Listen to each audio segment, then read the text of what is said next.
Seguindo no Morning dessa terça-feira, hoje a gente está recebendo aqui no estúdio o deputado Arthur Duval, do canal Mamãe Falei. Ele está comentando aqui as pautas do programa. Vamos falar de uma que também está mexendo aí com o noticiário, que é o desmatamento na Amazônia, que cresceu quase 30% em 12 meses. Vamos para os detalhes dessa notícia, Vini. Bom, é a manchete, na verdade, da maioria dos jornais, né, nessa terça-feira, né? Exatamente, e que acaba corroborando aquelas informações prévias que tinham sido dadas aí alguns meses atrás, né, Edgar? Então, o dado oficial é de 29,5% do aumento aí desse desmatamento entre agosto de 2018 e julho de 2019. São dados do PRODES, que é um sistema aí do INPE, que mostra que mais de 9.700 mil quilômetros 9.700 quilômetros quadrados foram desmatados. Uma área aí, Edgar, só para a gente ter uma ideia, 6 vezes maior que a cidade de São Paulo. A maior concentração, cerca de 84%, ocorre nos estados do Pará, Rondônia, Mato Grosso e Amazonas. Esse aumento de quase 30%, Edgar, é o terceiro maior da história, ficando atrás apenas dos anos de 95 e 98, ou seja, mais de 30 anos atrás. Os dados consolidados devem sair em maio de 2020, mas ontem já teve esse anúncio, que foi um anúncio oficial mesmo, teve a presença ali até do ministro do Meio Ambiente, o Ricardo Salles, que afirmou que muito desse aumento se deve aí ao trabalho ilegal, à economia ilegal na Amazônia. Também falou de problemas de governos anteriores e disse que vai ter uma reunião amanhã, né, para poder tratar aí de algumas ações, de algumas medidas contra o desmatamento. Quem estava presente também nessa reunião, nesse anúncio, foi o ministro da Ciência e Tecnologia, o Marcos Pontes, que diz que quer aí também estudar um programa em conjunto com o Exército para levar mais cientistas à região e ajudar aí nessa luta contra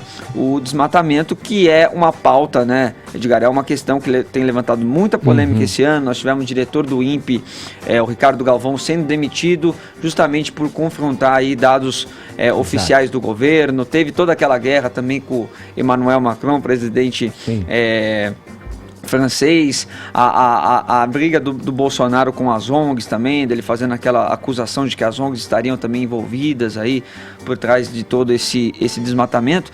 E agora, Edgar, a revista científica Global Change Biology divulgou um estudo no último domingo, mostrando que as queimadas deste ano na Amazônia foram as piores desde 2010, e o que chamou a atenção desse artigo é que ele trouxe que alguns cientistas e alguns servidores públicos de entidades federais não quiseram assinar o seu nome no estudo com medo de represálias do governo federal. Arthur, vou começar contigo. Tem uma série de coisas que a gente pode colocar nessa sacola aí que o Vini traz de informação pra gente, desde a falta de material humano para cobrir uma área vasta como é a área da Amazônia, mas para ficar só no campo da questão do governo de turno ali. Você fez algumas críticas no início, né? Até pontuando que não necessariamente porque você fez a opção diante do segundo turno lá pelo Bolsonaro e o MBL se decidiu pelo Bolsonaro. Essa é uma área em que vocês também, e você na tua figura, critica do governo, a ação tardia do Exército nas queimadas da Amazônia, a falta de uma política que tenha um olhar um pouco mais cuidadoso com a natureza. Você acha que o discurso do presidente, junto ao seu ministro, o Ricardo Salles, acaba fomentando ações ilegais de madeireiros ali, como foi, por exemplo, aquela que ficou conhecido como o Dia do Fogo? Qual é a tua visão sobre isso? Posso complementar? Vou só complementar, porque aí você já responde de uma vez, eu não fico te interrompendo. Não falta transparência também por falta desse Ministério do Meio Ambiente, uma vez que a agenda do ministro não está necessariamente clara para o público? Por exemplo, no dia 13 de setembro, a agenda dele não noticiava que ele receberia garimpeiros no Planalto. Um deles, por exemplo, réu por uso de cianeto na Amazônia e investigado por compra ilegal de ouro e invasão de terra dos Yanomamis. A agenda dele não dizia que esses encontros aconteceriam. A imprensa noticiou recentemente. Olha, eu pessoalmente, acho que muita gente dá opinião com muita certeza de coisas que entendem pouco. Uma das áreas mais complicadas, eu vejo que a área de saúde e a área ambiental são duas áreas extremamente técnicas e completamente difíceis de você opinar, com certeza. Eu, pessoalmente, conheço o Ricardo Salles, acho que ele está fazendo um bom trabalho, acho que, inclusive, o maior defeito dele é estar grudado a um governo tão desastroso. Agora, sim, eu acho que é muito, muito ruim para o país você ter um debate exacerbado dos dois lados. Eu sei que é meio que um clichê o que eu vou falar aqui, mas é muito ruim, todo mundo perde quando você tem, de um lado, o pessoal lá na ONU pondo uma menina de 16 ou 14 anos falando how dare you, e a pessoa, ai meu Deus, ai nossa, aí o Schwarzenegger vai lá e tira foto com ela, aí não sei o que lá, tira foto com ela, e a Greta é a menina do momento, e a ambientalista, pelo amor de Deus, isso aí é um exagero, e isso também fomenta discursos completamente ridículos de um governo que chega aqui e fala, não, o problema da Amazônia é um de esquerda que tá pondo fogo em árvores. Pelo amor de Deus. Eu acho que o debate ele tem que ser muito mais técnico. Eu acho que ele tem que ser muito menos ideológico, muito mais técnico. Eu não vou chegar aqui porque eu não tenho nem dados, né, para dizer. Eu ouvi o ministro Ricardo Salles dizendo que houve um exagero quando se falou dos 300%. Negócio assim, agora o Vini ele trouxe fala um que outro dado. o número é ruim, mas ele é... Tá longe na casa dos 3 dígitos. Não deu nem a máxima nem a mínima histórica, segundo ele. Você tá me trazendo um dado de 29 ponto alguma coisa por cento, né?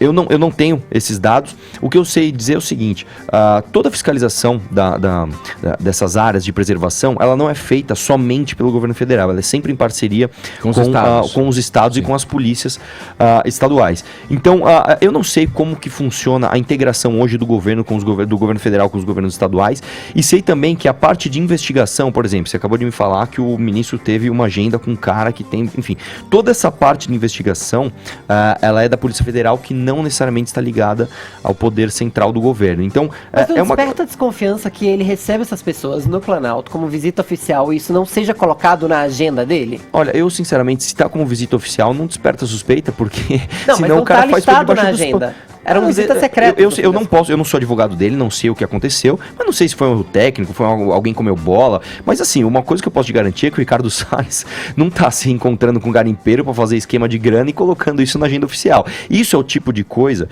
que afasta a gente do debate sério, é isso que eu tô falando. Por muita vontade de você implicar a imagem de um cara malvadão contra as árvores e não sei o que lá, você acaba trazendo coisas superficiais a um debate que eu acho que tem que ser um pouco mais técnico e um pouco mais sério. Eu, sinceramente, não tenho formação técnica para chegar aqui e falar, julgar a política ambiental do governo Bolsonaro. O que eu tenho é, como militante, como deputado, dizer que há um exagero ridículo da esquerda e há um exagero ridículo dos discursos do governo. Então, acho que a comunicação, que é a parte que eu entendo, está péssima. Quando você fala assim, falta transparência, falta muita. Não só por causa da agenda do ministro, mas por uma série de outras coisas. Eu não vejo, por exemplo, o Bolsonaro chegar tecnicamente e falar assim, ó, vou mostrar dados para vocês, tal. Eu não vejo. Isso é um erro. E eu, por outro lado, vejo também a esquerda pondo menina de 16 anos como especialista ambiental. Não é um erro. Só vou passar a bola para você, Adriles. Não acho que seja um erro. Eu acho que pode ser uma questão mesmo deliberada do governo. Sim. No sentido... Você se lembra quando teve a demissão ali, também de uma maneira vexatória, de um cara que é renomado no meio, Ricardo Galvão, diretor do INPE, o instituto que baseia, aliás, seus dados em satélites, em informações científicas, tudo. Você lembra que teve aquela história do Bolsonaro falar assim, como que se divulga esse número, que irresponsabilidade, isso vai gerar problemas para o Brasil, como se fosse para jogar para baixo do tapete uma realidade, um dado real, científico, que mostrava para a gente a gravidade do problema. Aí sim, Adriles, você não acha que tem uma posição ali do governo mesmo, baseado nisso que eu disse, e nisso que o Arthur Duval está falando, que pode estar encaixado numa retórica ali, de exacerbar a ZONG, a ongueiro. O ministro hoje falou para a Jovem Pan, ongueiros. O problema não são as ONGs, tem um problema real ali. Olha, tá culpando a ONG, não é só uma migalhinha ali do... Eu acho que eu endosso completamente o discurso do Arthur no seguinte sentido. Esse tipo de descaso e de exagero em relação ao desprezo em relação a políticas ambientais, que não vem do Bolsonaro, vem desde o governo Lula, inclusive, os primeiros 2 anos do governo Lula foram os piores anos de desmatamento da história, do desmatamento. Vem exatamente de um exagero retórico de uma esquerda identitária, que coloca, por exemplo, como o Arthur bem citou, uma criança, uma menina de 16 anos, autista, dizendo que a humanidade está à beira da extinção. O problema é ela. E aí, não é ela. Ela simboliza uma histeria histeria coletiva de um princípio ideológico que coloca exatamente uma criança de 16 anos, autista, com problemas mentais, dizendo que há uma extinção da humanidade. O que acontece do outro lado? Existe, olha, você tem o Al Gore, que fez um filme há 20 anos falando sobre aquecimento global, que falou que as geleiras iam derreter, e hoje ele vive à beira-mar, exatamente no local que ele falou que ia ter um derretimento de calotas polares. É assim, uma coisa é sintoma exatamente do exagero do outro. Eu acho que há exatamente uma cultura de descaso em relação ao meio ambiente pelo Bolsonaro, que é sintoma de um exagero retórico e radical de ambientalistas que se transformaram numa espécie de seita. Tá errando justificadamente, então é isso que Não tá erra falando. justificadamente, erra exatamente por um sintoma de um erro. É um exagero ideológico que responde a outro.